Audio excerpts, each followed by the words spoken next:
আসসালামু আলাইকুম রহমতুল্লাহ বরাকাতু। আলহামদুলিল্লাহ ওসলাত আসসালামু আলা রাসুলিল্লাহ বাদ।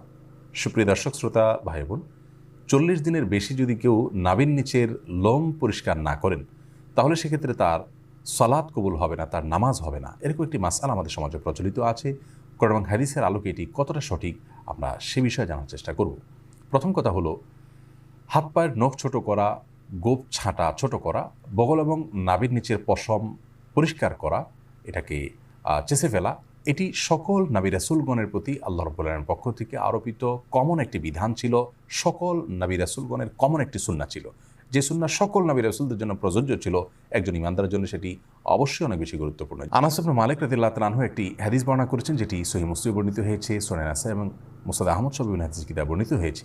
সেখানে তিনি বলেছেন যে রাসূল আকরাম সাল্লাল্লাহু আলাইহি সাল্লাম আমাদেরকে এই কাজগুলো করবার জন্য, অর্থাৎ হাত পায়ের নখ ছোট করা, গোপ ছোট করা, বগল এবং নাভির নিচের পশম পরিষ্কার করা, চাষা, এই কাজের জন্য তিনি আমাদেরকে সময়সীমা নির্ধারণ করে দিয়েছেন 40 দিন। অর্থাৎ 40 দিন পর্যন্ত কেউ যদি বিলম্ব করেন তাহলে সেটি জায়েজ আছে। যদিও এত বেশি বিলম্ব না করে প্রতি সপ্তাহে একবার পরিচ্ছন্ন করতে পারে সেটি উত্তম, ভালো কাজ। যত বেশি পরিষ্কার রাখা যায় এগুলো ততই ভালো।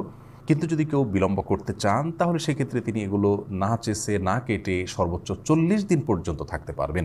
40 দিনের পর যদি তিনি না কেটে থাকেন তাহলে সেটি তার জন্য গুনাহের কারণ হবে। সে কারণে তিনি আল্লাহর কাছে পাপী হিসাবে বিবেচিত হবেন। কিন্তু এর কারণে তার সালাত হবে না, তার নামাজ কবুল হবে না, এরকম কোনো কথা হাদিসের কোথাও বলা হয়নি। সালাত বা নামাজ বিশুদ্ধ হওয়ার সম্পর্ক হলো সালাতের যে শর্ত আছে সেই শর্তগুলো তিনি সঠিকভাবে আদায় করেছেন কিনা এর উপর নির্ভর করে।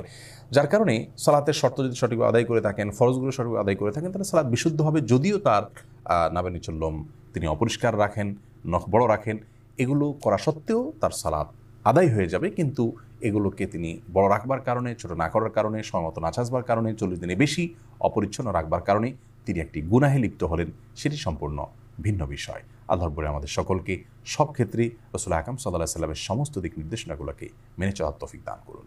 আসসালামু আলাইকুম।